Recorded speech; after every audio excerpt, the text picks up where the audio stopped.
Florida State, Boston College. Can the Seminoles rebound from the disappointment last week, or are they on upset watch? Because a lot of people have it that way, Michael. I'm nervous. I'm excited. But to be honest, I'm ready to just bury Georgia Tech last week, and I'm ready to move on to BC. And I'm really just ready to see how this team responds. First one in Doak at night, under the lights, sold out. Can't be more excited, man. I'm nervously excited. So ready to get into this one. We're going to talk about the Eagles, who have a completely new look this year as far as the coaching staff goes, new schemes and all that stuff. So we're going to break all that down for you. Excited to get into this one. It's still FSU football, man. We saw a lot of teams got to play yesterday on Thursday night before we're recording this. And look, everybody didn't get off to a pretty start, so I think hopefully it was just game 0, game 1 jitters or whatnot, but we're going to get into it and what we think is going to happen with this matchup. So before we jump in, my friend, how are you? I know you got to watch the 2017 national champions play last night down there in Orlando. And you know what? Not everybody's having a little bit of time at quarterback there. So KJ Jefferson looked a little bit rough, but how are you, my friend? Oh, I'm good, Jesse. Thanks. Yeah. I did get a chance to go with my family to the UCF game last night, and yeah, KJ, didn't look very good. Very mundane, very pedestrian, and it took a while against the New Hampshire Wildcats, Yeah. to really kind of get get the scoring going, but eventually they did because New Hampshire's nowhere in comparison to the UCF athletes. Yeah, I'm looking forward to seeing how Florida State bounces back at Boston College. Like you said, it's a sold out. I unfortunately won't be able to be there, which I'm so sad about, but I'll be watching from afar and excited to see them bounce back, to respond, to use a Mike Norvell word, to see how they respond to the gut punch that they took last week, and see if they can get back on the winning column. Yeah, man. It's been like, I feel like I've aged 20 years in the last week as a fan outlet, media member, whatever you want to call it. It's just there's been a lot of really downtrodden in the fan base, a lot of just so much negativity. So I get it, man. I totally understand. There's a lot of concern with this team, and we both feel the same way. We were not that last episode we did was not for the faint of heart. Yeah. But at the same time, we're still going to take a positive tone in this one because, again, man, that you never know. They say teams make their most improvement between week 1 and week 2, or 0 and 1, whichever you want to say. Yeah. We're hoping that that's the case this week. But just to get into some things with this Boston College matchup, as Michael said, he's not going to be able to be at the game. I will be at the game. Originally, I wasn't going to be there, but I decided to go because it's just a Monday night matchup. We are going to be having kind of an informal tailgate there in Lot 14 in the intramural fields, which is right across the street from the stadium. If you're in the area, we would love to meet with you. Come by and say, hey, that is a first come, first serve type of lot. So I'm not sure exactly where we'll be. Follow us on social media as we get set up. I'll try and let you guys know where we're at. I'm trying to find some identifiers so people can find us. Last year, we had some confusion with how to find people. But anyway, we're going to do it a little bit bigger for the Clemson and Florida games when Michael's able to be there. So be on the lookout for that. But just, we'd love to say hey and have people come by and talk with you guys. But man, I'm excited to be back in Tallahassee. I'm excited to be back in Doak Campbell Stadium. Kind of, it's going to look weird, with the renovations. I've seen some Yeah. pictures and it does look a little strange. But at the same time, I am excited to be back. And speaking of being in Tallahassee, let me bring you a quick word from today's sponsor, Alumni Hall FSU. If you're in Tallahassee, if you're going to that game, make sure you swing by and grab you some new FSU gear. They got everything you need, from tailgate supplies, hats, shirts, everything that you need. They're actually having like a fan event on Saturday where you can come out, bring your kids. They got face painting and all this type of cool stuff that they're doing. 1415 Timber Lane Road in Tallahassee, or shop online, alumnihall.com. Navigate over to the FSU page and use code SPEAR to get 10% off. If you're going to buy the gear, you might as well save some money. I mean, why not? So getting into this matchup with Boston College, I think everybody's in this nervous holding pattern for this one. And I think FSU has a chance to come out and kind of wash their hands of last week, bury that footage of Georgia Tech and move on. But we're nervous to see what they do, how they respond, because this is also a team that can beat you. And so, I mean, you do get the 7:30 p.m. kick at night in Doak. So you have that little bit of an advantage there.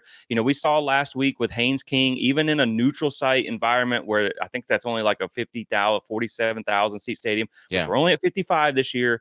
He had to put his hands over his ears. He had a little bit of trouble hearing stuff. So the crowd can make a difference in this game, and that I do like.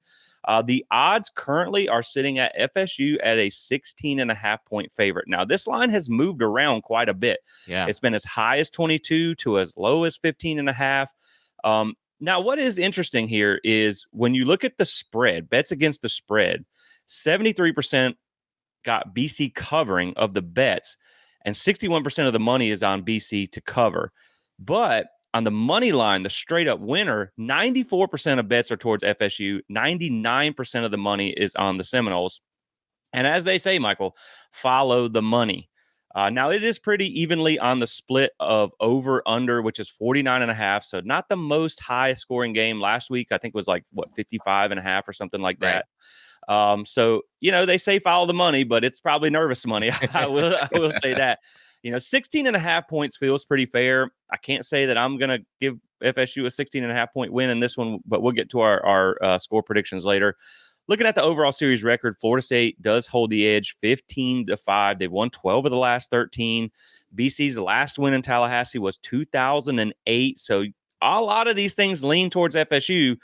A lot of those things kind of lean towards FSU last week too, and it didn't really make a whole lot of difference. Now, the last meeting we know was 31-29, a little bit of a scare there. You had that game 31-10 with a minute left in the third quarter before a couple fumbles got them back in the game.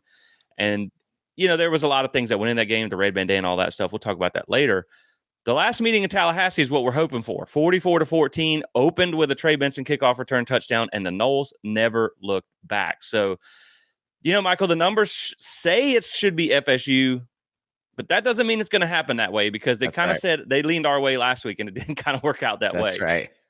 That's right. I mean, Boston College comes into the game with a whole different set of issues and things that Florida State's going to have to be concerned with.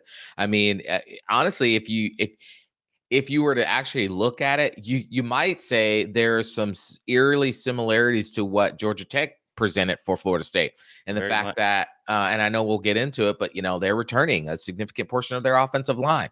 Boston College always has a beefy offensive line. I mean, I know that 2 years ago they had injuries to the offensive line, which allowed us to really, help us blow them out at Tallahassee. But they're again going to be able to bring a beefy set of offensive linemen. They always have that one linebacker that no matter how poor the program is, that linebacker is there, and he's good, and he's always in the right space, and he's always causing problems, right? And it's always a weird game for Florida State when they play, the likes of Boston College or NC State or somebody like that on a non-Saturday. If it's a Thursday, if it's a Labor game, and it's always some tricky stuff that you just can never anticipate. And coming off the game that they had against Georgia Tech, the fan base, obviously, our antennas are high up. We're no longer on like green, smooth sailings. We are at yellow, almost red alert to anything now.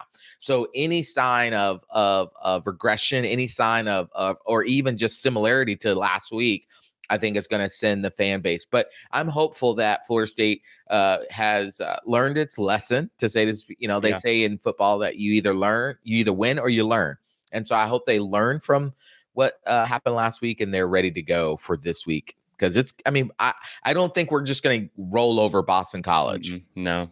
And I think, the fan support is still there because the game is sold out. But I think we have ourselves on upset alert right now because we're all just so nervous. But, I will say, man, that like yesterday I was in a Twitter space with some former players and things like that. And I'll leave everybody nameless just because. And one of them did say that they talked to a current player and that they were pretty shocked about that loss. They did not expect that to go that way. I'm a little nervous about some of the clips that I've seen coming out of practice as far as the effort and the energy. I don't even want to bring that up. I don't want to go into depth on that because it's just one clip out of practice or something like that, a couple of clips. People are hammering the people that are posting them, but it is what it is, man. They're just doing their job. And so like that type of stuff makes me nervous, but I'm hoping, like you said, man, this is a gut punch and that they respond from last week because BC is eerily similar to Georgia Tech, and Georgia Tech just handed them a game plan of how to beat FSU. Correct. And so that does make me nervous. Now, to take a quick look back at what BC did last year, and we're not going to spend a lot of time on what they did last year because there's a lot of new pieces. You look at, and when you talk about that 2022 game, that offensive line was decimated. You had Jakovic, who was a very non-mobile quarterback, and that is not the Right. case this year. But they did manage to go 7-6 last year after a rough start, 3-5 in the ACC, beat SMU in the bowl game, which was the big win for them. But SMU didn't have their quarterback. Last year, scoring offense 24.8 points per game at 82nd, scoring defense 28.3 points allowed at 86. So not too great there. Looking ahead to 2024, they are only projected to win 4.5 games. Now, depending on what they look like, I think that win total might be a little bit low. We didn't have the first game working out the way it did, so hopefully we can get a win here. And like you said, man, those non-Saturday games, I just did an episode with a BC guy a couple days ago, and we were talking about how this one played out. And I said, man, anytime we play BC on a non-Saturday game, I get nervous because it's just anytime we play anybody on a non-Saturday game, I hate it.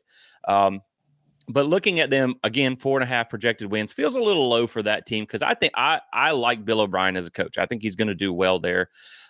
Phil Steele experience rank has them all the way up at 14th. So they do have some pieces coming back. Returning production is at 67%.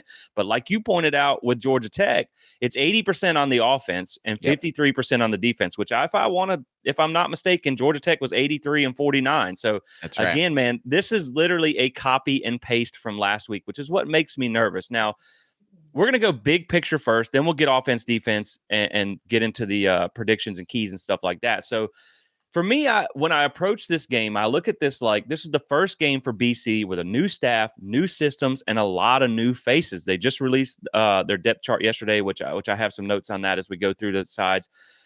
It's like, how crisp are they going to look? Because, we saw yesterday last week where it was Florida State's first game and they looked sloppy. And so that makes you worried.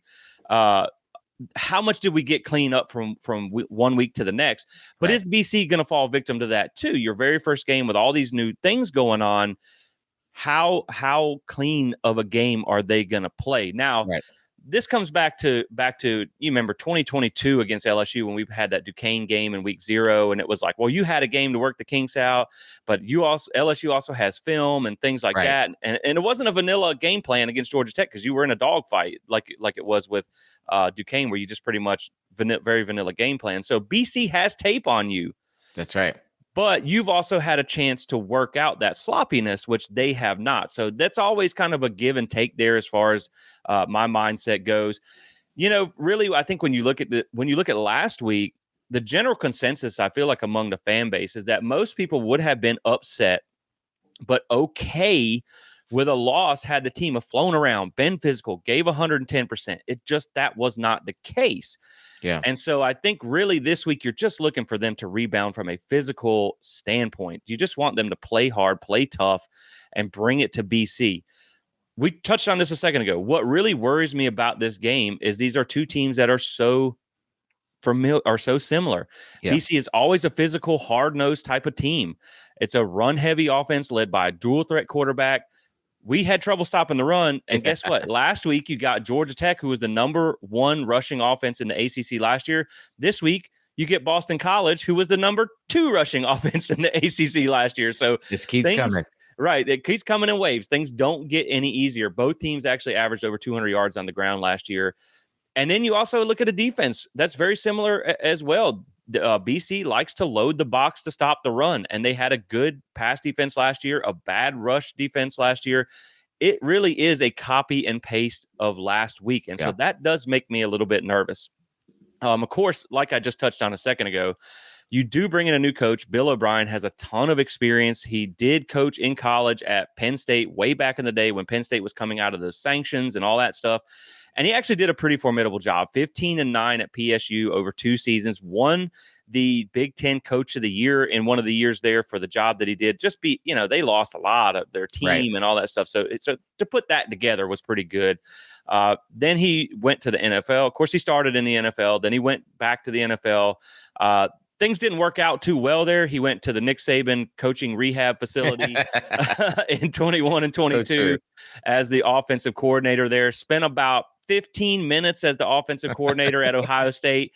And now he's back with BC, or he's with BC, a team that he's very familiar with in that northeast corner of the state. He said it's been a dream job since he was a kid. His path didn't lead him there. So I think he's excited to be there. I think he's going to bring a new kind of swagger to BC, something that, a guy who has been at the highest level, like the best team in the NFL, the best team in college. He's been at both of those programs. He's going to bring in that championship mindset, something that BC typically they dream of, but they haven't had yet. But you have a guy that's been there. He knows what it takes to get there. And so I think he's going to lead BC in the right direction, just hopefully not in game one. So before we get into the offense and defense, give me some of your overall, some broad view thoughts on this game.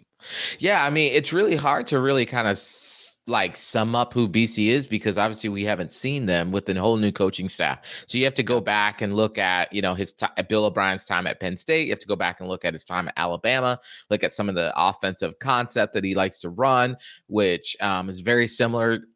I think you're going to see a similar-esque offense to what you saw with Georgia Tech, with a lot of motion and a lot of just try to misdirection and then run right at you, right? So they're going to try to get the linebackers' eyes in different places. And I think on defense, you have the I can't think of his name right now, but he was in the Tim Lewis. Tim Lewis, that's right. Tim Lewis has been a coach for a long time. He's had NFL background. He's had, college background as well, too. He's a heavy blitzer. You're going to see a lot of blitzing. Like, you remember Miami, the defense, like Miami's defense, basically, how their defensive corner just loves to blitz. Well, you're going to see that. You saw that a lot when Georgia Tech, when they, after that first drive with Florida State ran through them like sliced cheese, they switched it up. They started bringing the safeties down. They started bringing at least 5 to 6 players in the box at all. I mean, you almost had 7 to 8 players in the box at all times. Well, Boston College, Tim Lewis, he's going to want to do the same thing. Yep, he's going to actually send his play. He's going to put his corners on an island. And so, Mike Norvell mentioned in the press conference there that they've gone back and watched all film from NFL, film from college, film from when they were in the second-rate football league. I can't think of it right now. Yeah, the UFL and the XFL. UFL and the XFL, because they all have experience there. So they went back and looked at a lot of that stuff to try to get, to throw as much to the players as possible to try to get them as ready to for what they may or may not see. So overall, I think, again, like we said earlier, this is going to be a similar kind of looking to what we saw with Georgia Tech, maybe just a little bit different, where in the sense of Georgia Tech's, offense, 80% of that. What was the percentage you said Boston College brought back this year for offense? It was 80%. 80% as well too. And so, it's just going to be unique to see how Florida State is able to learn from the Georgia Tech game and then apply it to here with Boston College. Because Boston College looked at that game, they probably dissected, they probably called Georgia Tech and said, "Help a brother out. What did you do there?" Because and they're going to look to come in Tallahassee to try to pull up the upset. Yeah, they probably put in that phone. Give me the old Connor Stallions treatment or whatever over here and pass that along. Exactly. But I think you're right, man. I think when you look at it, it's like you kind of have to cover all your bases because you've seen, the college game is so much different than NFL. Right. You do different things. So you have to kind of take what they did at Alabama there, but also like BC is a traditional ground and pound type of running team.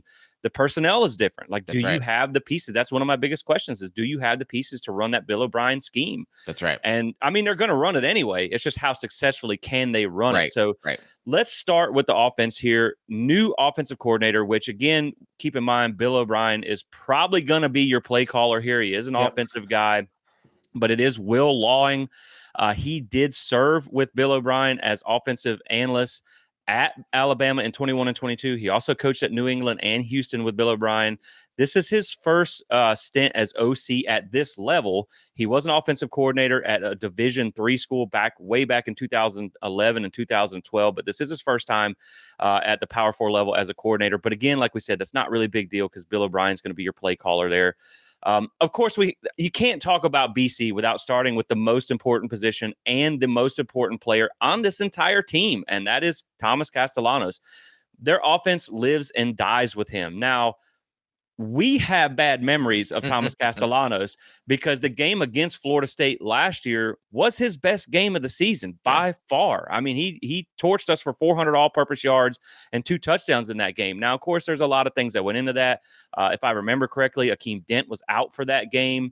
It was early in the season, so he was the quarterback of your defense. The defense had the flu. We all know that type of stuff, so that does make you concerned there. But the numbers through the air weren't very impressive. The numbers on the ground, he was one of the best rushing quarterbacks in the country. So just looking back to last year, 189 and 330, 57.3 completion percentage, 2,248 yards through the air, 6.8 yards per attempt, 15 touchdowns to 14 interceptions. So the big talk with him has the passing improved? His pass grade last year from PFF was 57.7, which was 137th in the country.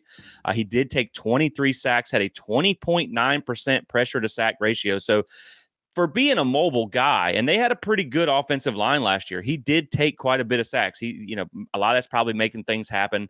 But on the ground, man, 166 attempts, 1,222 yards. We talked about this before. Florida State hasn't had a 1,000-yard rusher since Cam Akers in 2017, and their quarterback ran for 1,200 last year, 5.9 yards per attempt, 13 touchdowns, 7 fumbles. So there's going to be some opportunity for turnovers here. Right. When you look at the passing game, 9 of 13 games last year, he threw for under 200 yards, but he did have 4 games with over 100 yards on the ground. So the biggest question here, again, is has that passing improved? And when I talked to the guy from BC earlier this week, he said, look, man, I can't judge that. I can't give you that information until I see it in the game. They're saying the right things in camp. He's doing the right things in camp. I have spent the last couple of days reading practice reports on BC's message boards. They said he's looked the best he has throughout camp the last week.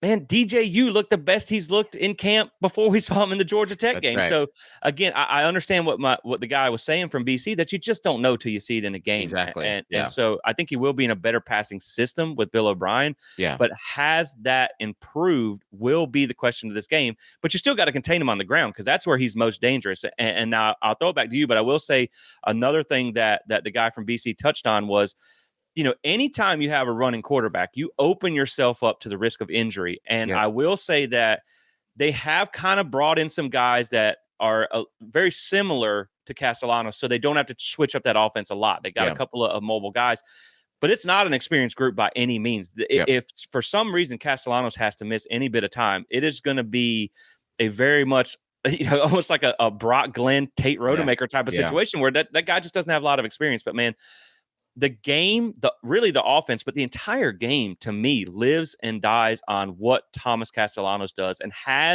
we know he's probably going to get his on the ground. Yeah. And I think because of the injury risk, they're going to want him to lean more on his arm this year than his legs. He's going to run the ball. There's no doubt about that. But has the passing improved will be the key to this game for Thomas Castellanos. Yeah, that like you said, that is the number one clue to whether or not Boston College is going to be able to have a decent season or not, if they're going to be able to overcome the 4-win projection. Because if his passing has improved to go along with his dynamic use of his legs, he becomes a true dual threat quarterback. Right now he's dual threat in the sense of he's probably the best passer on the team with the most electric legs, but he's not the best passer in the ACC. He'd be way down there.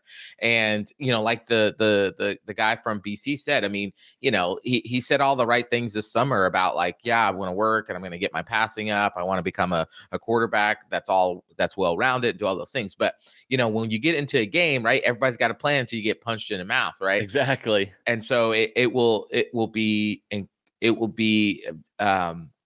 important and imperative for them to really try to establish his passing early on. So you might see, the short, 5-yard passes, the behind the line of scrimmage, the screen throws out wide, the wide receiver screen, just to try to get him in rhythm early so that when he starts to actually have to take shots and take, 10 yards, 15 yards, 20 yards down the field, that then he's already kind of built that rhythm. If you go back and look at a lot of the Penn State film with Bill O'Brien, he would do that for his quarterbacks, kind of giving them those easy throws. You saw that with Mike Norvell early with DJU. So the same thing you would likely see with Castellanos, unless Bill O'Brien's like, nah, we're just going to go for broke. We're going to go down the field. Because Florida State's going to defensive-wise going to be, all eyes are going to be hopefully on him because of what he did last year. He had 95 yards rushing against Florida State last year. We couldn't stop him. Be third and Kelly, and he'd be running all over the place. And so, but he did end up with 305 yards passing too. So that's the other thing that you can't lose sight of the fact that yes, he is a dynamic runner, and so you want to make sure your defense is keyed into that. but he will hit some passes on you if you lose focus, if you lose contain, and you allow him to scramble around to those wide receivers can go. Look, we believe that this defensive back for Florida State is probably top 2 in the ACC, top 10 in the country, but they can only cover for so long. Right. And if that defensive line is not creating enough pressure, if we're not getting him to the ground, if we're not getting him off his launch, where he set up to launch, if we're not making him use bad mechanics, he's going to find those receivers and he's going to throw all over Florida State. Yeah, and the thing is, like, and we'll get in more into scheme after we run through the personnel for Bill O'Brien's offense. But I think you're right, man. And I talked to Bill O'Brien. I got to interview him at ACC Media Days, and I asked him about that running ability and how that works into the offense. And he told me, he said, "Look, man, I get it. I know what that brings to our offense. We are not going to rein him in." And so that's what he said. So he told me that, like, they're not going to rein him in. They're going to let him use those legs because they know it is a weapon. But like you said, man, if you get in a backyard ball situation, you can only cover for so long. And, like I said, we'll get into scheme later. But one of my biggest concerns is that I don't know that we have an athletic enough linebacker to spy him, because I don't know that we can run him down in space. And that's what concerns me the most about containing him. But I will say, to Castellano's point, last year he did play prior to FSU. He did not. I think he had one start against Holy Cross or something like that, because the other guy did start the first game, and then he came in. They made the switch and they never looked back. But last year he did transfer out of UCF to get to Boston College, and he didn't really play at UCF. He hadn't really played a whole lot before Florida State, and it didn't affect his performance. But you would expect going into year 2, even though it's a different system, just having a year at the quarterback position, you would expect him to take that step. But he's still been mistake prone. So he's thrown a lot of interceptions. He's had some fumbles. So you want to take advantage of that. Now, looking at the guys who are going to be catching the ball from Thomas Castellanos, they do return 2 of their top 3. They lost their number 2 wide receiver. But here's the thing about this receiver group. Ever since Zay Flowers left, they've really kind of been floundering a little bit to find some playmakers, some difference makers there. They only had one wide receiver go over 350 yards last year. A lot of that probably had to do with Castellanos passing, still coming along there. But looking at the depth chart, your ex-wide receiver is Duran Bradley, redshirt junior. He is a Texas Tech transfer, had 87 receptions, 1,175 yards, and 10 touchdowns over the last 2 seasons. Yeah. So pretty solid guy there. We know that's a very pass-heavy conference out there in the Big 12. And they do have an or on the depth chart with Dino Tomlin. Actually, Mike Tomlin's son, the guy that I interviewed from BC, said that this was the guy he had his eye on this year to have maybe a breakout season. 24 receptions, 312 yards, but no touchdowns last year. So you'll see them rotate. And we're going to follow along the depth chart, but we're going to kind of touch on the number 2 guys too, because they're going to be rotating as Florida State did last week. You're searching for that personnel. So looking at the F position, the wide receiver here is Lewis Bond, and he is their top returning wide receiver from last year. Put up 52 receptions, 646 yards, 7 touchdowns. I mean, he led this receiver group by a wide margin. The guy behind him is Jaden McGowan, a junior, comes in from Vandy, had 2 seasons there, 80 receptions, 836 yards, 3 touchdowns. But there's some misleading stats there. 66% of his yards came against non-Power 5 teams. Only 88 yards were put up against SEC defenses across 8 games. So I don't know. I mean, you'll see him in the game, but that one maybe I'm not so much worried about. But Lewis Bond, I've heard in camp, has been doing what he did last year. He is by far their most explosive receiver. Now, at the Y position, you have, and I hope I'm saying this right, because this name's a little bit complicated to say, Jaden Skeet. Skeete. Michael, I don't know if I'm saying that right. It sounded maybe a little bit of PG-13, but we're rolling with it. So he was on their team last year. I believe he was a freshman. I think he's a sophomore this year. 12 receptions, 157 yards, 1 touchdown. In the camp reports that I've been reading, they said that he had a really good camp. That's how he earned that starting position. And he has had very good chemistry with Thomas Castellanos. When you look at the tight end position, they are bringing in another new face this year. After losing their guy last year, they bring in Kamari Morales, who comes from UNC, 11 receptions, 158 yards, no touchdowns last year. When I looked him up, he's only 6'1", so it's not like that 6'6", 6'7" type of guy for the red zone threat there. But he's another guy. Him and the Jaden kid are two that they said had the best chemistry with Thomas Castellanos. So I think he will be effective he will be a big part of their passing game. But, again, when you look at these receivers, I mean, you have only one guy coming back that was part of this pass attack last year as a starter. So there's going to be a lot of new pieces there too, a new scheme. Right. And, most of your receivers are brand new here. Your tight end's brand new. So they're going to have to get on the same page too. Now, like I said, they said that they've had some, the one kid has been good and the other have good chemistry. So we're going to have to see how they play out in this game. Yeah. With Lewis Bond and Dino Tomlin coming back, that's, 958 yards combined.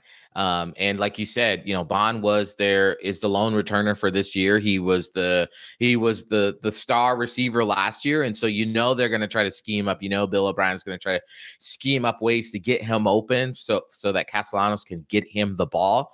I imagine that Florida State will probably put either, Fentrell Cypress or Azareye'h Thomas on him.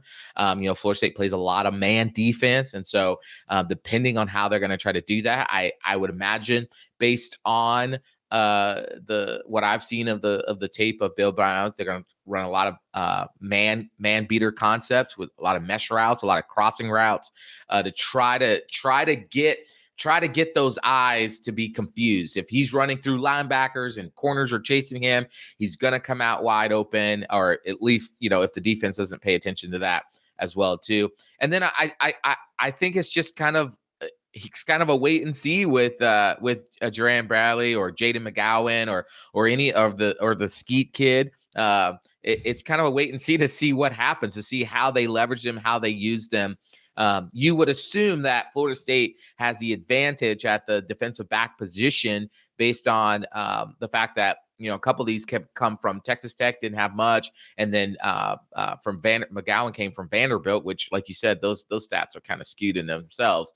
So it'll be interesting to see how Florida State tries to neutralize the passing attack so it can focus more on what will probably be the predominant scheme, which is to run the ball from BC. Yeah, and Lewis Bond, I just looked it up. He did have 80 yards and a touchdown against FSU last year. So, I mean, he's a very effective wide receiver. Yeah. But you lead us perfectly into the next point, and that is the ground game. This has been BC's identity for a long time. And, Bill O'Brien, we're going to get into his offensive concepts in just a second, but he's a very spread out guy, but doesn't mean he doesn't like to run the ball too. And they got a couple of good backs here. Now, last year in the run game, Thomas Castellanos did lead the team in rushing.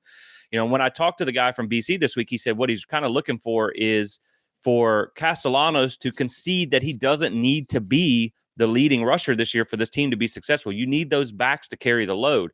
Now, they do bring in, and he did tell me that it is very much a running back by committee type of team, which we're very familiar with. It's not like that one guy. Now, there is one guy you're going to know. But to start with, listed as running back number 1 on the depth chart is their leading returning rusher from the running back position, and that is senior Kai Robichaud. I believe I said that right. They got some tough names to say, man.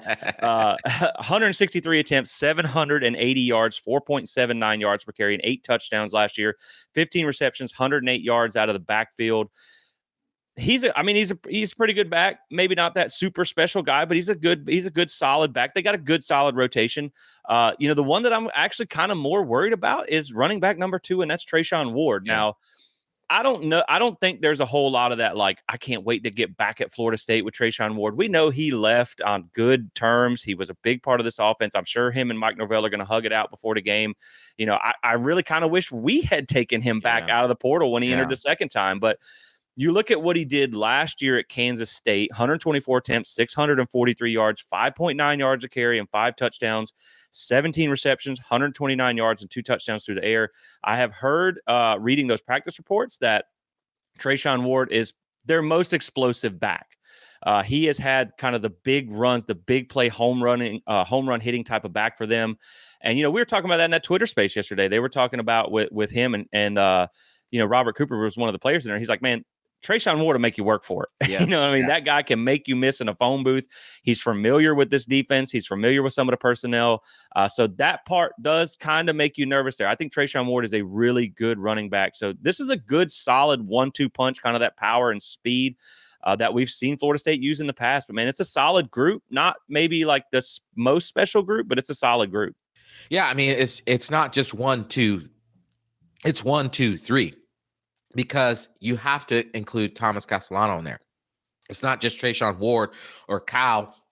It's also going to be Thomas Castellano. And so, yes, they will probably get the bulk of running between the lines and doing a lot of the dirty work. But then you have to account for the quarterback at the third. And when that quarterback comes into play, then you basically got 11 on, or I'm sorry, then you got 7 on 5, 7 on 6, however Florida State decides to stack the box. And so it's going to be super interesting to see how Adam Fuller designs the defense to try to slow down this run game. And man, Trayshawn Ward, if you remember from the 2022 season, that boy was one of the best, along with Trey Benson. I mean, it was a shocker, and it was sad that he transferred out. But like you said, he did leave on great terms. I would imagine that if not before, but definitely after the game, him and Mike Norvell find each other and give each other a hug, and hopefully we're on the top of that score. But he is a hard worker. He was a walk-on who earned a scholarship and proved himself. He was electric at Kansas State. I wouldn't suspect he wouldn't be electric at Boston College. It's going to be imperative upon Florida State to have insane eye discipline, so that they cancel now, because he's small. He'll get through that line, and then he'll be 5-10 yards down the field before you even notice he's out of the backfield. I remember that from the 2022 season. And so, and then of course, adding those two backs who power, speed, and then you add the combination of both in Thomas Castellano. Like, it just makes for a dangerous situation that Florida State has already experienced this year. Yeah, especially when you look at what they gave up. I mean, like I said, if you take away the negative plays, they gave up over 200 yards on the ground last week. And so you're going to have to do better. Maybe we can talk Trayshawn into flipping sides. Like, hey, man, you already got like some red and gold on. Why not just put garnet and gold on and go ahead and just switch sides to the Seminoles, to the home team here? But it will be cool to see him back in Tallahassee. Just, unfortunately, he's on the wrong team there. But starting with the guys up front here as well, like you mentioned, they're always a team that has that identity, a big bruiser type of offensive line. They have recovered since that injury-riddled year in 2022. They do return 3 of 5 starters here.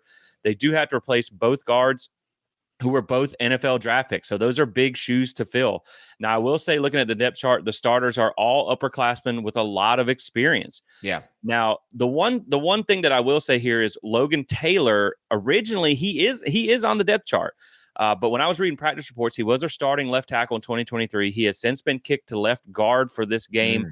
But he did miss the entire camp. There was actually a big question mark whether he was even going to start for this game. So how prepared is he? How, in game shape is he? You do have some guys that haven't played a ton last year, but they have experience because of the injuries that they had in the past. So it's a good offensive line. I don't think it's quite as good as what you saw last week in Georgia Tech, but it's not a bad group. I mean, they're all older guys. You just have some with experience, some that kind of don't, some that have been dealing with injuries. Like the guy that I talked to with BC said, like, the problem with BC is they can get a good starting 5, but they don't really have good depth up front. So if someone were to go down with injury, they don't really have – it's a big fall off from the 1s to the 2s. So that offensive line is going to be a pretty solid group, but I don't think it's going to be what you saw last week at Georgia Tech by any means. No, and the BC guy is right. Their depth is atrocious. I mean, they have like Dwayne Alec, who is basically for 2 starting spots, right guard or left guard, depending on how Logan Taylor shapes out. After that, they have other tackles that are listed in second and third team of other guards positions in that. And so, I mean, Drew Kendall is definitely your starter at center. It's either Jack Conley or Dwayne Alec at right guard. Ozzie, their Trapilo, I think that's how you say his last name. He's definitely at your right tackle, and then your left tackle is Jude Bowery. And so it'll be interesting to see how they go into the game. If Logan Taylor doesn't start, then I think you I wouldn't say a sigh of relief, but I think it gives you a little bit more like, okay, maybe Florida State there might be some luck on injury side for Florida State side this time, instead of always happening to Florida State. But if he does start, then, I mean, even though they're replacing 2 of their 5 starting offensive line, man, those 3 were, Logan Taylor was second team all ACT. Ozzie was first team all ACT. Yeah.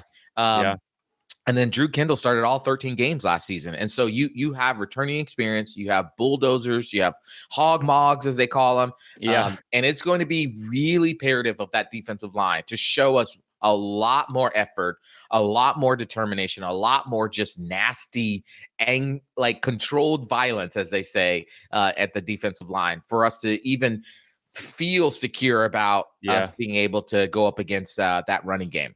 Yeah, and Trapillo's a guy that I think that's how you say it. Jeff Hafley was high on him when I talked to him at ACC Media Days a couple years ago. He's been really a staple of that offensive line. They have some good pieces there. It's just like you said, man. It's really the depth that is their concern there. But you're hoping that your defensive line brings the physicality and is able to have a rebound game against this offensive line, because it just didn't look good last week against Georgia Tech. And this is another, like we said, maybe not as good as that Georgia Tech offensive line, but it's not bad either. It's they definitely have the ability to push you around. Now, before we flip over to defense, let's spend a few minutes talking about Bill O'Brien's offense and the concepts that they like to use. Now, coming from the NFL, a guy who was with the Patriots and had Tom Brady, probably the most non-mobile quarterback outside of Peyton Manning ever. But that doesn't mean he doesn't have experience with mobile guys like Castellanos. He had Bryce Young as quarterback at Alabama. He also had Deshaun Watson with the Texans. So he's familiar with how to use those guys that are dual threat quarterbacks. Now, one thing that I expect to see a lot of that is a staple of the Bill O'Brien offense are empty sets. Like you mentioned earlier, they use a lot of pre-snap motion, very common in the pass game.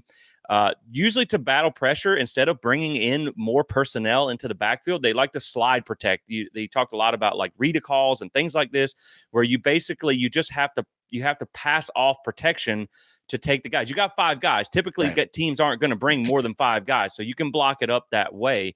But a lot of empty sets, because what they like to do with that is, they like to spread you out, and that gives you more options as a quarterback. And so he is very good at sequencing plays, setting them up throughout the game. He will use the same formation multiple times to set up different plays. On some clips I watched in the Alabama versus Georgia game in the SEC championship when he was there, they used literally the same formation, the same motion 3 different times, and it was 3 different plays. So they get the defense keying on that, and then it's not even remotely the same place. So they're going to have to play discipline. They're going to have to play, a good, very disciplined game in this one. He is a very complimentary play caller throughout the game to set up rhythm and improve execution. It's not just like we're going to throw it deep one play and run it the next. Everything is very to set up the next play. It's a very timing-based pass game that plays heavily off of matchups. Bill O'Brien really likes to try and attack space that he knows will open up. They are big on using the middle of the field, and a lot of that is matchups. They like to try and get their fastest receiver lined up on the inside so he gets matched up on the linebacker. He talked about I actually went and watched some Bill O'Brien coaching clinic stuff to learn about this offense, and it's actually very informative. I actually really enjoyed watching it. But he talked about it at the Patriots, where that's where you had your Julian Edelmans in the slot, your Wes Rockers, right. So you can get him lined up on a linebacker, because that's just not a fair advantage. And so they're going to try to do that as well. And what makes you nervous about that, again, we talked about this in our last episode, is where you don't have the most athletic linebacker, so they can exploit that mismatch. And I guarantee you he's seen that on film. As far as the way they work, their progression reads, whether it's right to left or left to right, they always start vertical and work back horizontal. That's the way they like to work. So he will be looking for those deeper shots, but they always work back horizontal to try and just get that completion. Now, because he's big on taking what you get. He's not always trying to push the ball down the field. And the empty formations, what he said was that it gives the quarterback a lot of options against any form of coverage. So typically what they said is like the right-hand side will maybe be running routes that can beat man coverage, and the left-hand side will be running things to beat zone coverage. So that way, once you figure it out, you have setups for both types of coverage. So it's a very dynamic offense, I will say that. And then one of the things that they really like to use are bunch formations. I plan on seeing a lot of these, and switch releases. That's how they beat defensive coverage. Like they'll stack you up, and then, you may have different where you're locked on your guy, you're playing levels coverage, and the switch releases, which is how they break into their routes, it'll create space. And so you'll get those, like, maybe you get the guy who cuts underneath on their release. Right. That's the guy they're looking to attack. And they like to expose those matchups, like I talked about. They like to attack leverage. They like to put middle of the field zone players in conflict. That's your linebackers. They like to do that. And this allows for quick decisions for the quarterback while still being able to hunt those matchups on the outside. So it's a very option-heavy offense as far as like giving the quarterbacks things to do. One other thing that they did a lot at Alabama is called a nub formation. And that's where you put your tight end, your biggest pass catcher, as the farthest outside receiver on one side, and that creates a little bit of a matchup for that big body pass catcher. And you'll often see the switch releases here as well. Now, as far as the RPOs, Bill O'Brien did adopt a lot of Steve Sarkisian's RPO game from the time that they were at Alabama. They do like to run inside zone to pull your linebackers out of the throwing lanes, and then they'll hit the slants and the seam routes in the space that you just created. Michael, this is exactly what we said Florida State should have done against Georgia Tech. Yep. Use that RPO game, pull the linebackers up, hit them behind. That's what they like to do. And then another one is motion throws, where they like to hit a player who's already in motion. You'll see them bring a guy across the formation, and then they'll just dump it to him while he's already going. So that way you can get your speedy player kind of that head start. You know what I mean? Yeah. And then they do like to attack space to the wide side of the field, because he did talk a lot about how college hash marks are much wider than the NFL. Yep. In the NFL, he said it doesn't really matter, but in college, because you have that extra space, they like to attack the open side of the field. So he's a really smart offensive guy, man. And then you touched on this earlier, where they like to use a lot of mesh concepts, and what they do to beat the man blitzes is they'll toss it to the running back out of the backfield. So that is a big way that they like to beat the blitz.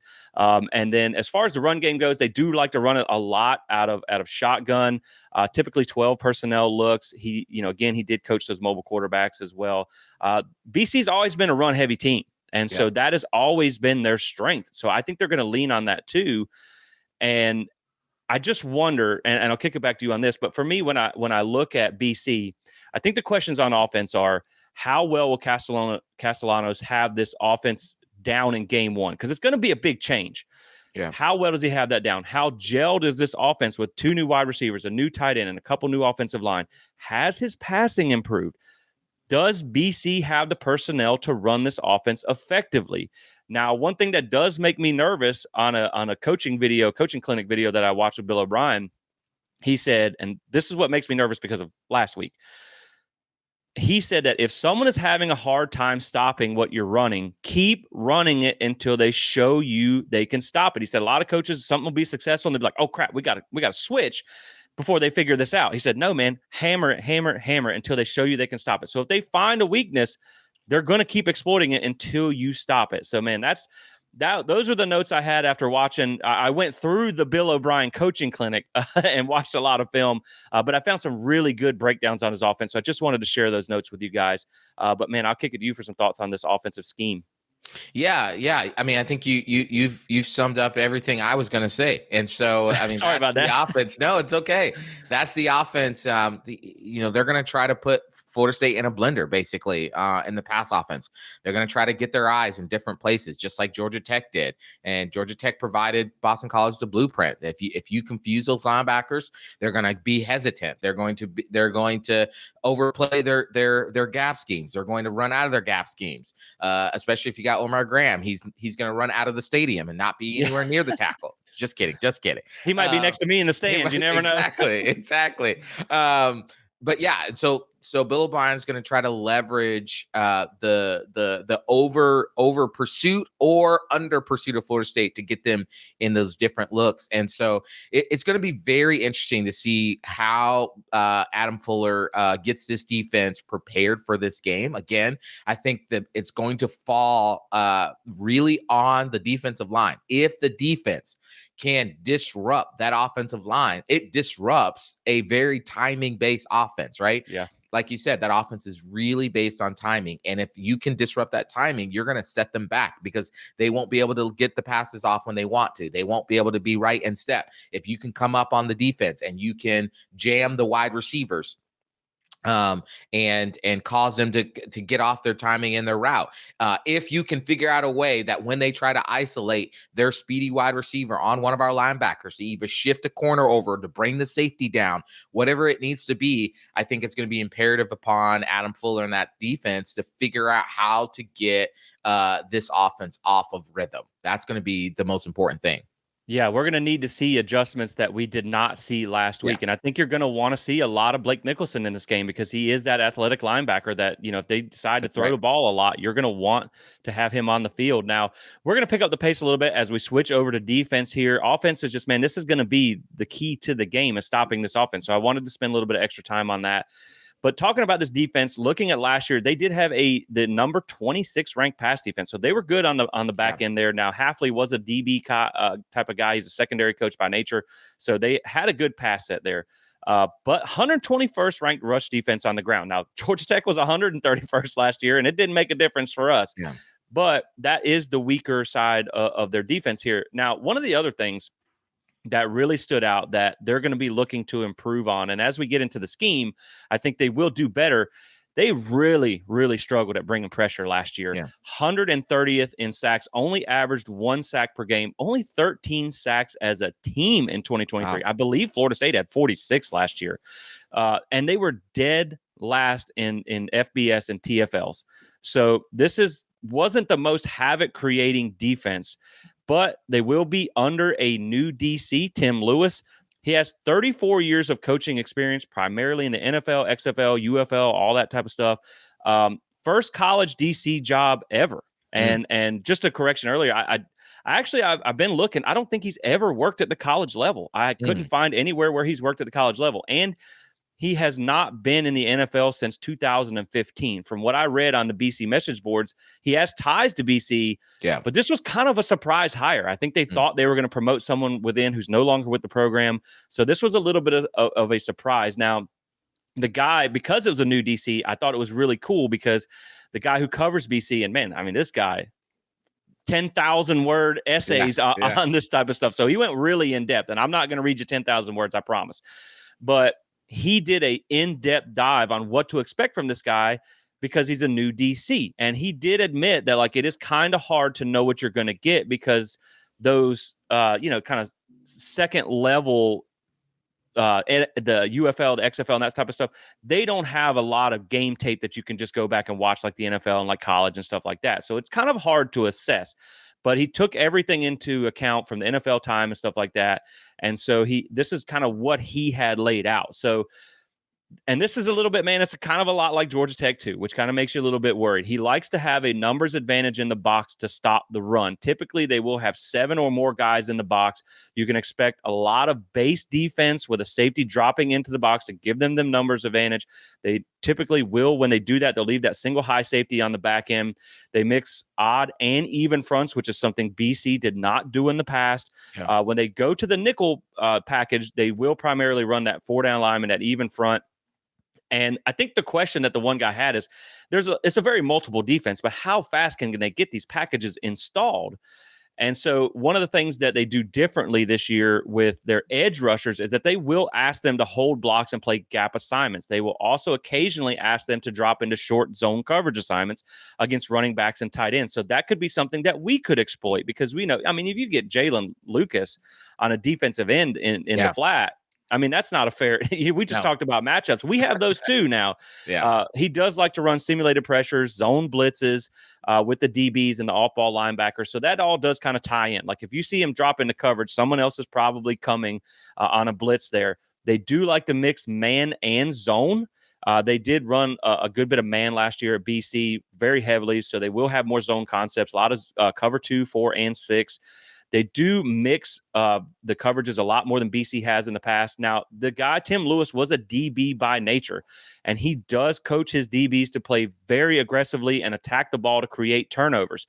But as you know, Michael, that works both ways. That's right. I actually, what I did when I summed this up, and I will also say that he is an aggressive blitzing defensive coordinator, which you mentioned earlier, and he does like to blitz on early downs. Now, if you're 3rd and long, he typically likes to sit back in coverage, but the way that I summed up his defense is a little bit of a gambler style defense, right? They like to create splash plays, but it comes at a cost. And the guy who broke the defense down said he does have a history of giving up yards and points. So I think they're going to try to make those explosive plays and let the offense score the points. But again, man, there could be some opportunities here where if you can avoid those turnovers, and DJU is going to have to be accurate this week, because if they're attacking the ball, you don't want to give them that opportunity.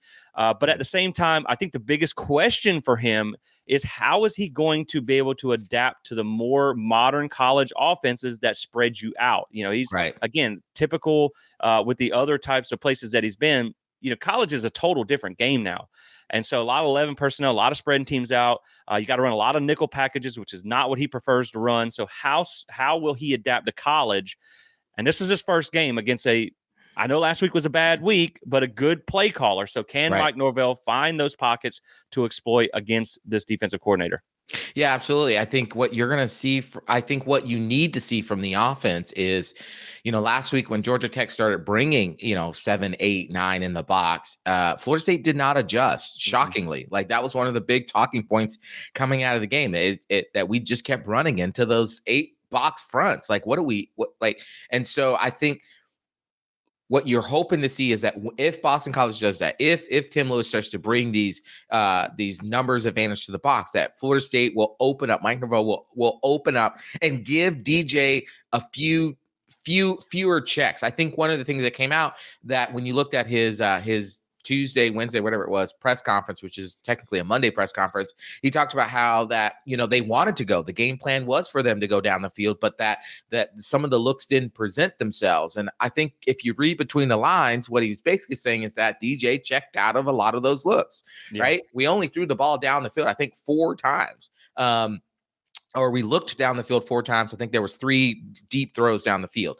And DJ likely, this is my assumption, checked out of those looks. So what's the solution is you give him less checks. Like you're like, hey, if this is the look we get initially, let's go with it. And then once the snap happens, if it's not there, you have a check down, you have a hot route, you have those things. But we've got to look down the field, because if he's going to bring 8, 9 in the box, he's going to put your wide receivers up against his corners if he's going to be aggressive like that. And those wide receivers are going to have to try to win one-on-one battles, right? Well, Mike Norvell is the best at putting playmakers in a position to make plays. So you're going to run those. If you're running the kind of aggressive defense that he's run, it's more likely he's going to be in man.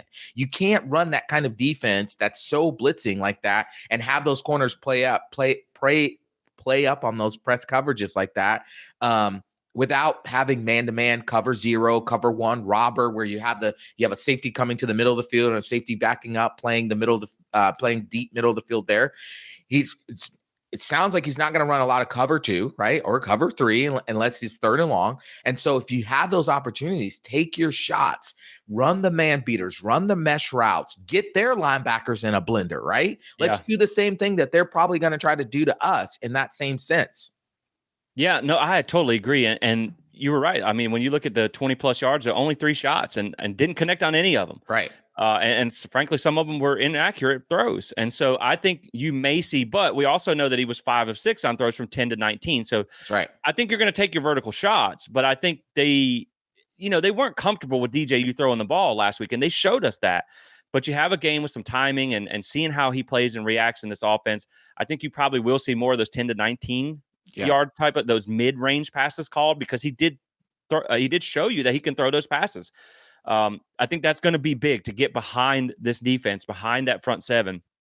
So I think you're exactly right. You hit the nail on the head there with what Florida State wants to do to attack this defense. Now, running through some of the defensive personnel for BC real quick.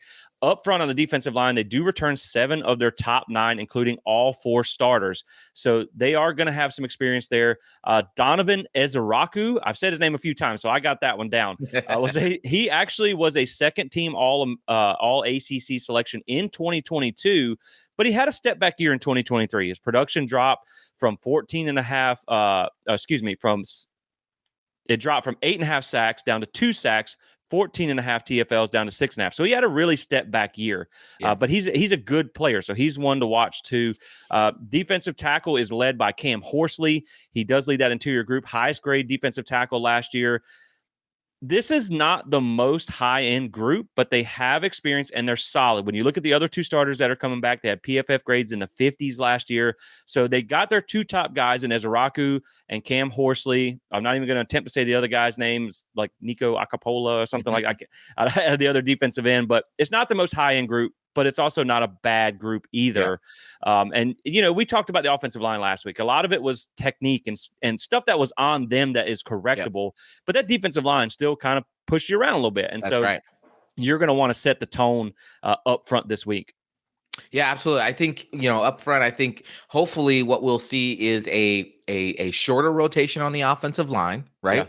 Yeah. And that those guys have had a whole week, back with Coach Atkins, in the practice, back with their other offensive line assistants, just really working on technique, getting their feet right, getting leverage, working with power and decisiveness, understanding how to get at depth, and one of the things I think scheme-wise, is I wonder if Mike Norvell will go away from running counter as much as he tried to in the first game. Because I think especially these first team, Georgia Tech, they were just ready for it. And then they were ready for it. They were spilling it. And then they had the safeties come down. And so if Tim Lewis is going to like to run those 8 box frames for the defensive line, then you wonder if Mike Norvell will go to more of a zone scheme and try to just see if we can get man on man or like get them in the zone and then run some stretch plays to try to get them out to see if they can create a gap somewhere.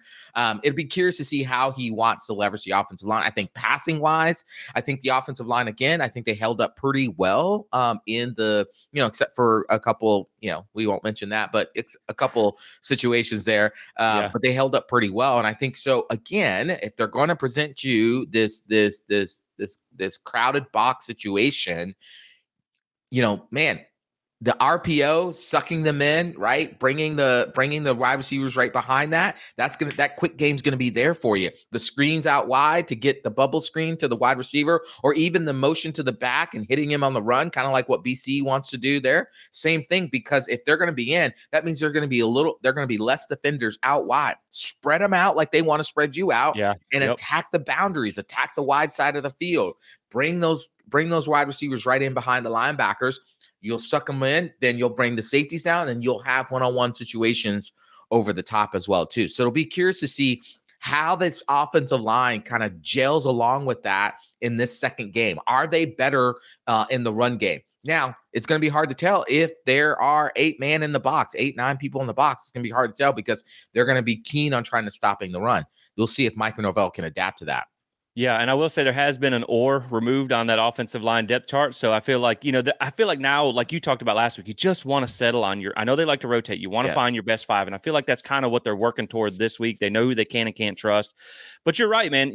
At the end of the day, you have better athletes than Boston College. Yeah. That's no dish to Boston College. It's just you look at the recruiting history. Florida State should be able to get those playmakers the ball in space, and they should be able to make plays. So you have to find ways to do that if you can't run the ball. We talked about this last week. You brought up a good point where it's like, where was the screen game? You had a couple of them that worked, and then you just kind of went away from it. Yeah. And so I think that if they do load the box, that will be a big part of the offense. We also saw play action. The first pass play of the game worked very successfully. So I think they only ran that play one more time the rest of the game to open the third quarter. And I believe it worked then too. So you want to see more of that play action. Get DJU out of that pocket, roll him out, get the defense moving, and get those guys the ball in space. So now when you look at the linebackers behind that defensive line, they do lose their veteran leader, Vinny DePalma, which is that guy we always joke about at Boston College, that white linebacker, maybe the neck roll or something like that. Third-team All-ACC player and their leading tackler. So they got some new guys stepping in. They do have 6 guys that have experience there, led by their number 3 tackler, Cam Arnold, who is the guy that the BC guy told me that he's a big fan of. I think he's a very solid linebacker here.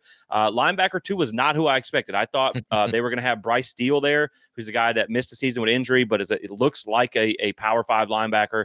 But it's Davion Crouch. He only played 89 snaps in the last year with a 65.2 PFF grade. And I will say, when you look at PFF, the fewer snaps that you get, the harder it is to have that grade be accurate. But only 89 snaps last year. So the linebackers, Cam Arnold's pretty good, but you have one of them there that you can probably get some mismatches on. So that's their linebacking crew there, just a starting 2. Now, when you look back to the secondary, like we talked about, they had a good pass defense last year, but they did deal with a lot of injuries, and they ended up playing 15 different guys on the back end. So they have guys that have experience.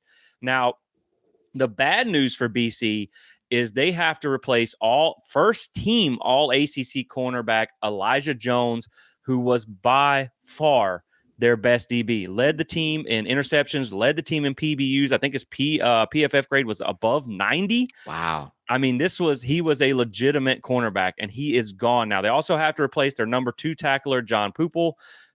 I don't know how to say it. Sorry, dude. He started 11 games at safety for them. So they got some crucial pieces on the back end that they have to replace. And this is hopefully something that Florida State can take advantage of. Now, when you look at your right cornerback as your starter here is Max Tucker, 195 snaps last year, 67.1 PFF grade, excuse me. And I took notes on things that stood out. So we're not going to run through this necessarily on everybody, but he did have a 23% missed tackle rate and also allowed a 76.9% reception rate. So that's not exactly great there. Their number 2 is Bryquise Brown. Your starting nickel for this game is going to be Kari Johnson, played 273 snaps last year. He was listed as a safety in 2023, so that may be a position change for him as well. Pretty good PFF grade, above average, 64.4. Did allow an 81.8 reception rate. So far, you're looking like you should be able to get some receptions here. Their number 2 is Cam Martinez, who is a guy I thought might start at that position. Over 400 snaps of experience at Ohio State, former 4-star, did not crack the starting role, but I'm sure you'll see him in this game. On the other side of that, your left cornerback is Amari Jackson, starter in 2023, played 721 snaps, 63.1 PFF grade, did have a 20% missed tackle rate, but kind of the best here as far as your reception rate, down at 57.7%. So that's your most experienced guy. You're probably going to see him, try to get on Malik Benson more often than not. So you're hoping that the other receivers can step up to make some plays in this game. We don't know whether Hakeem Williams is going to be back or not. That'll be big to see. Yeah. Their number 2 is Ryan Turner, who is also an Ohio State transfer, came over with the Cam Martinez guy. At free safety, you got Jalen Cheek, 405 snaps last year, listed as a corner in 2023. So again, another possible position change here. 63.8 PFF grade, 58.8 reception rate. There is an or at this position with Carter Davis. Only played 8 snaps in 2023. So probably won't see as much rotation there, but you will see him. And then your strong safety is KP Price, 165 snaps, 59.7 PFF grade. So not the greatest there. 21% missed tackle rate, 50% reception rate. So the thing is, man, they miss a lot of tackles and they give up a lot of completions. So, like you said, if you want to work that short game, that medium game, that screen game, get the reception, they might be playing a little bit off in the zone.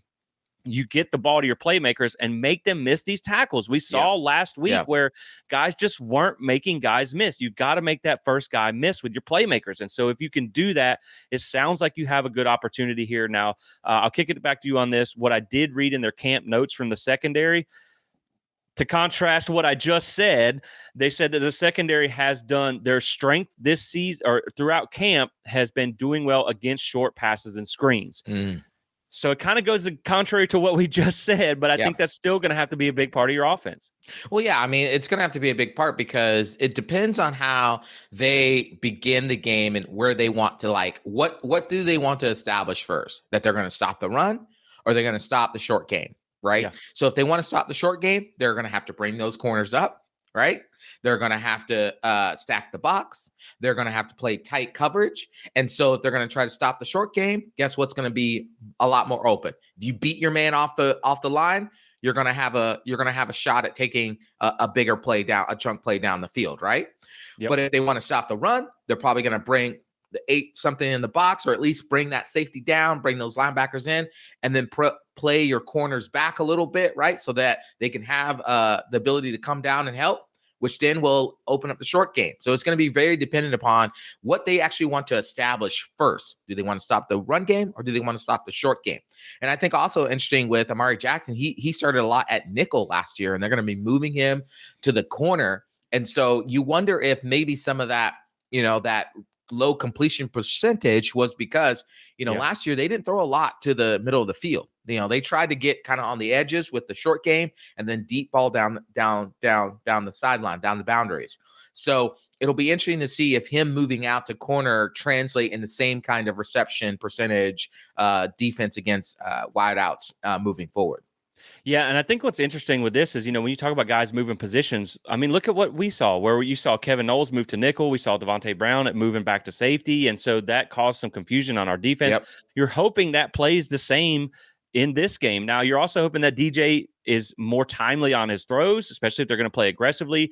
You're hoping that he's a little better on his reads and stops missing things. Because, we talked about last show where you had that kind of high-low concept where that about 15-yard dagger over the middle was wide open multiple times.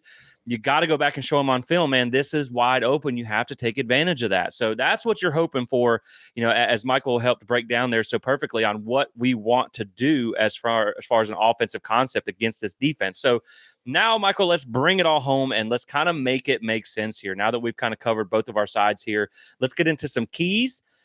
And this week, we're going to have a little bit of a new concept here on the show. We're going to do keys and concerns because we have some concerns after last week. And then we're going to get into some picks. So for me, I will say my keys are obviously, this is a key that I'm sure we both have. You have to contain Castellanos on the ground.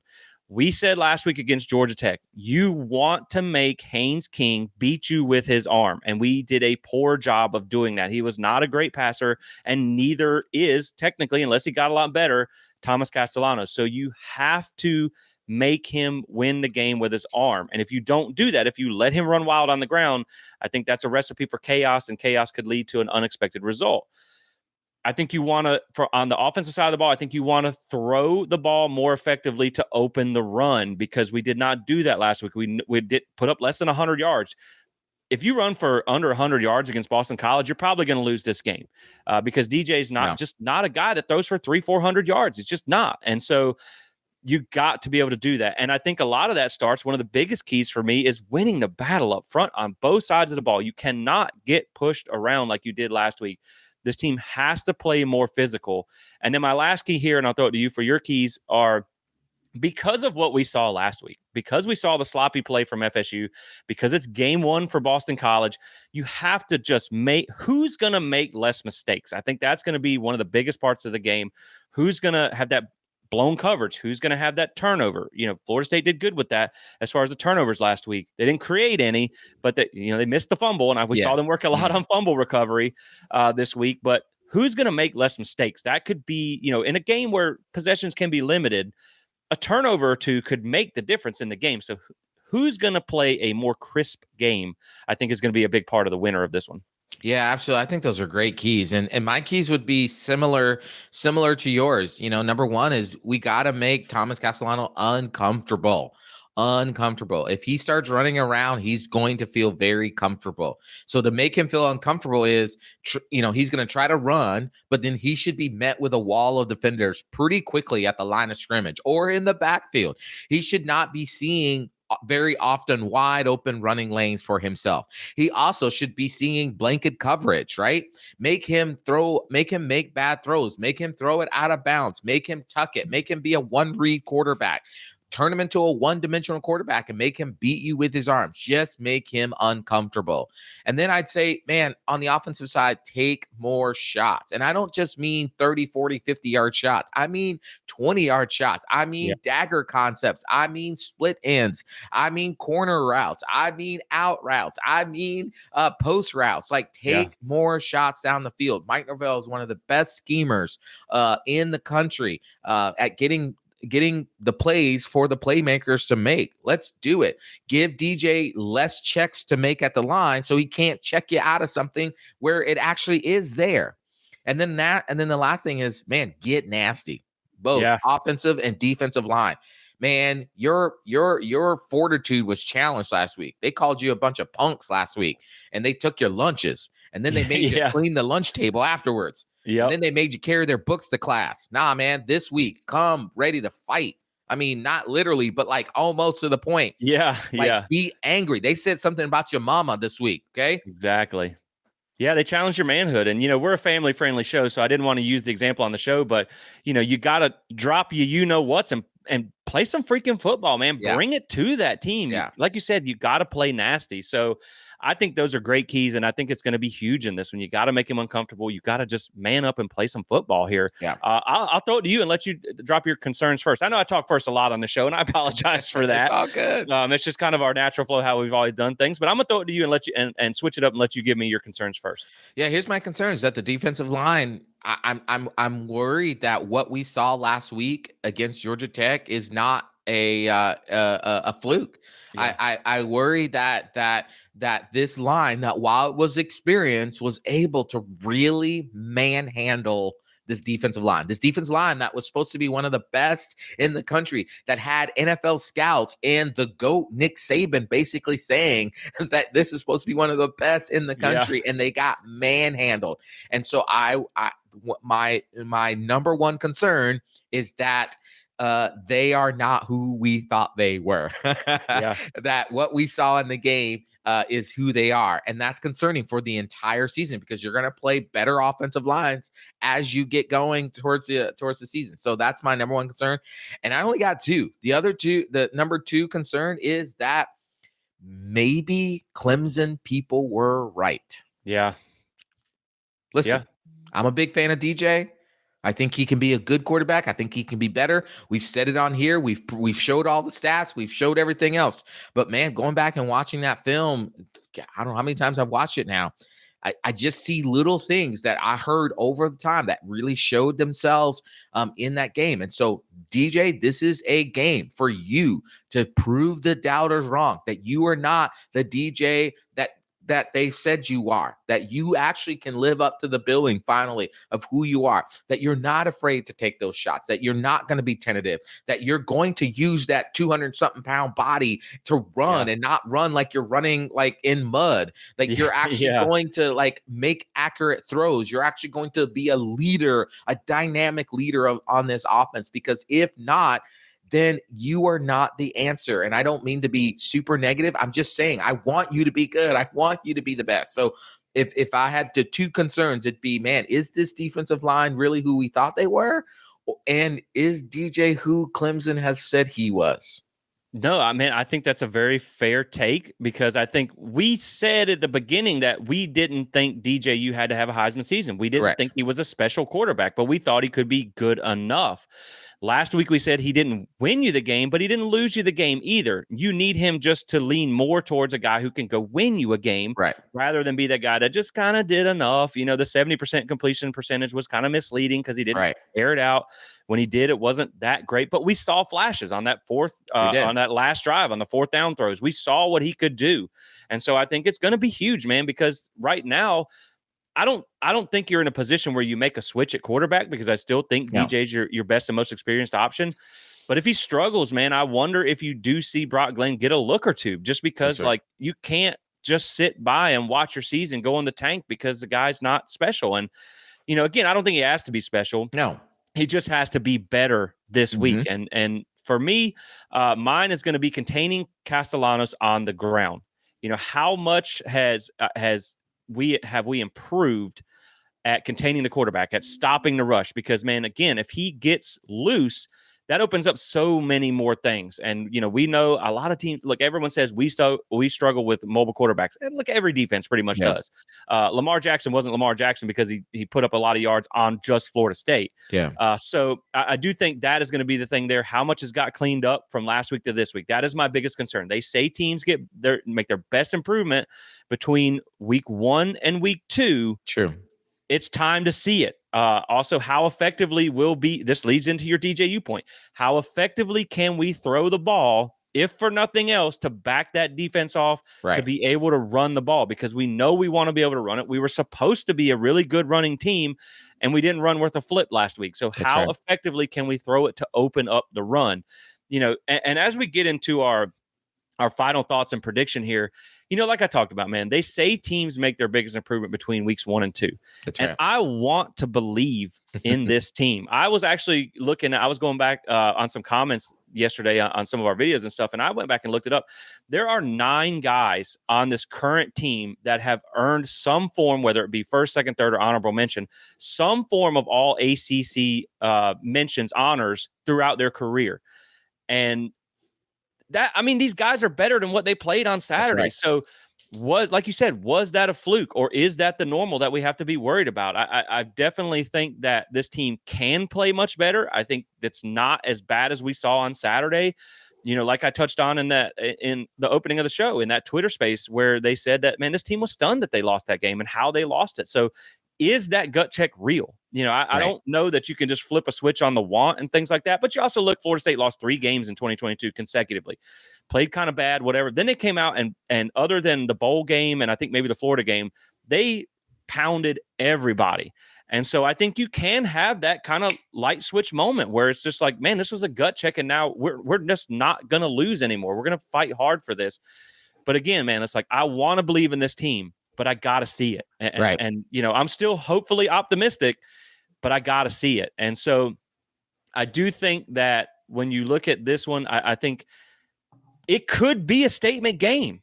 I do think you could see them like, man, we didn't expect that. Okay, maybe we took it lightly or something like that.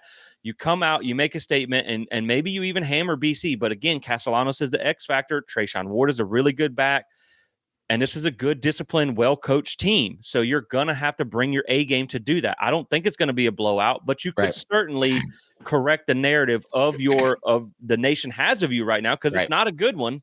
Right. You could correct that narrative. And so as we get into kind of the score prediction here, I will say that I have seen some implied scores by like computer models. I've seen 33-17. I've seen 34-23. The BC guy that I talked to, he had us winning at 31-17 just because of the athlete advantage and stuff like that. I was originally here at like 31-23. That's kind of where I was sitting here. But I think Bill O'Brien knows that you aren't going to come down to Tallahassee. And I understand this team is different than some of the teams you faced in the past, but being on the road in Tallahassee, sold out, all that stuff, it's just different. They haven't won here since 2008.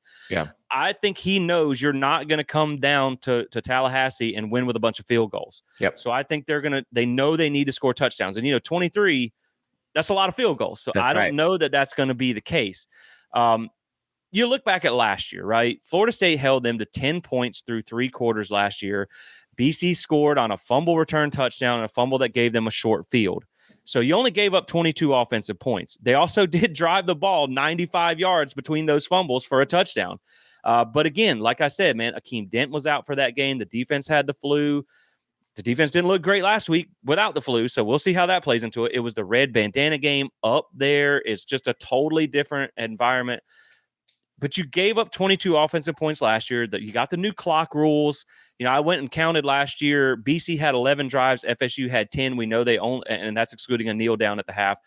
Each team only had 7 last week. We expect this to be a run-heavy game again this week, so you probably won't get a ton. Now, I also went back and looked at some other teams. Colorado, North Dakota State had 9 each. UNC, Minnesota had 10 and 11. So maybe now that they have a better understanding of the clock rules and they can push the pace, hopefully get off the freaking field on third down, maybe you get 9 or 10 drives in this game. You get a few more opportunities. You gave up 24 points in week 1 to a very similar team. It's a better offensive scheme for BC.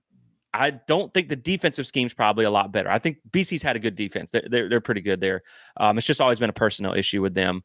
Castellanos has another year of experience as a quarterback. That's what we talked about earlier. Even though it's a new system, he's now had a year of quarterback experience under his belt. I do think BC's going to score because of Thomas Castellanos and what we saw last week. But I also think Georgia Tech's defense is probably better because you have Mike Elko, who is a Mike Elko disciple as the DC, who also faced you last year. So he was familiar with your team. He's familiar with your play caller. He's also more adapted to the college game. We just talked about where their DC hasn't ever been a DC in college. So it's going to be a learning experience for him too. On paper, Georgia Tech is a little bit more talented than BC. Georgia Tech is 10th in the 247 composite rankings in the ACC for talent. BC's down at 14th. Now, we said Florida State was, 3rd? And you got beat by the 10th best team. That's right. So that doesn't always matter. But the point is, Georgia Tech has a little bit more talent than Georgia Tech. Georgia Tech has a little more talent than Boston College. So you should have some advantages in this game. I think it's also worth noting that because of the late season coaching change, BC did miss that fall portal session. So they haven't had quite as much chance to add players as well. I like Florida State to win this one. I'm going to pick them to win. I'm nervous about this one because, again, it's a non-Saturday game against BC with a dangerous dual threat quarterback. I think it's going to be a close one. I'm not going to give them the 16.5-point spread. I'm just not going to do that. I will say that I changed at the very last second as I was getting my notes ready for this. And the reason I changed is because they know Ryan Fitzgerald, knock on wood, was money last week, knock on wood again. So hopefully I think they're going to be comfortable with relying on him if they need him. And so I'm going to take Florida State. I had us 31-24, but because of the Fitzgerald factor, I got us winning 34-24. I think Boston College scores a little bit, but I think you figure some things out on offense. I think you get some things cleaned up front, and I got Florida State winning by 10 points. Again, not the most exciting win, but it's a win. You go into the bye week with a little bit of momentum and some winnable home games on the back half of that. Give me Florida State 34-24. Yeah, I think that's a decent score. I look at the over under. I think it's 49.5 is what right now the bets have it at. ESPN, I know we don't like them, but they have the matchup predictor at 82% for Florida State, 18% chance. That's heavy, man. Yeah, that's a big underdog. At 16.5 is the spread for Florida State to win by. Jesse, based on what I saw last week, and I want to believe the best, and I'm going to assume the best about them, so I am going to predict them to win. But I don't know if I can give them the spread, because if I gave them the spread based on the over-under, the total for the game, that'd be like a 41-7 win. Not happening. I don't think that's happening. But I'm gonna predict them to win. I'm gonna say that that BC covers. Okay, yep. BC covers the spread, but Florida State pulls out the win, and I think it's closer than the experts thinks, Jesse. I'm going 24-21. Repeat of last week, but on the other side. On the other side. As long as we're on the other side of that, as long as we got a W, that's all that matters. Yeah, as long as we get the W, and people are still going to kind of trash it because it's Boston College and you win by 3 or something like that. We both have Florida State winning. I have a little wider margin. We both have BC covering. Yes. But man, I think at this point in the season, you really, because of the 0-1 start, you just got to stack a win. Like I said, you got the bye week next week. You got Memphis and Cal at home the next 2 weeks. You just need some positive momentum at this point. And so I think they do get it this week. Who knows, man? Hopefully they just come out and hammer BC. Hopefully it is that 41-7 type of score that you talked about, because that would really just completely wash your hands of last week. Okay, maybe it was a fluke. Yes. So, man, we both got BC winning. We'll see. I'm excited. Monday night, Joe Campbell Stadium sold out. Last time BC was there, I know there was 20,000 more people because of the, it wasn't under the remodel, but they admitted after that game they had trouble communicating. Yeah. So you're hoping that the crowd advantage plays into it there as well. I'm just excited, man. I'm still like that bug flying into the bug zapper, oh, look at the pretty light, zap. Yep. Like I'm still hopeful and optimistic about this team that they can get it right. I still think the team we saw in camp was more than the team we saw last week. Yeah. But again, man, like we talked about, I'm in a nervous holding pattern because I think you could see that team last week rear its head again. And if it does, it's going to be a long season, but I'm hopefully optimistic for this one. I will say, as far as a post-game show goes, because I'm going to be at the game, I don't know that I'll be able to do a live show because Michael will be out of town as well. So we'll have to figure out what we can do. It may just be me doing a quick show outside of the stadium, and then we'll get Michael's thoughts as soon as we can get our internet and our schedules connected or something like that. But we will put together something for you guys. I usually, the intramural fields has good lighting, so I normally like to try and get something there. But yeah, man, that's going to be it for the Boston College Florida State preview. We both got Florida State winning in a close one, but man, at this point, just win the game. I mean, you saw some teams struggling with FCS teams yesterday, and so like you just got to get some wins against a solid BC team, man. So, any final thoughts before we wrap this one up? No, I agree with you. You got to go into this game determined to wash your mouth of what happened last week. Yeah. Let's see the Florida State that we thought we were going to see this week. I would love for that score to be 41-7. I would love for us to walk out of that stadium and everybody's back to like, okay. Last week was a fluke. That was just a one-off thing. The whole thing, like this is the Florida State team we anticipate. I would love that.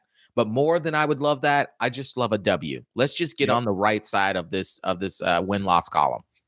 Yeah, man, I wholeheartedly agree. So we appreciate you guys tuning in. Make sure if you're in Tallahassee that you stop by and say hi to us over there in Lot 14 as we set up our tailgate. Like I said, it'll be real informal. Just come by, say, hey, I'll try and get you guys our location for where we're going to be set up. Also, make sure if you're in Tallahassee to stop by Alumni Hall FSU and get you some new FSU gear. I know that's like when I get into town on Sunday, that's my first stop. I need to run by there and grab me some things for the season because they got some great gear over there. Make sure you use 10% or save 10% with code SPEAR.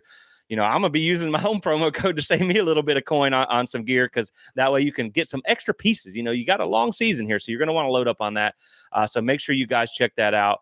And, man, Michael, I'm hoping for the best. I'm nervous. I'm excited. I'm nervous, and I'm excited. So I guess we'll either – I don't know, man. We'll catch you on the next one. We just don't know how it's going to feel when it's done. Yeah. But until the next one, man, we will see you guys on the other side of this. So thank you for watching, and as always, Go go Noles. Noles.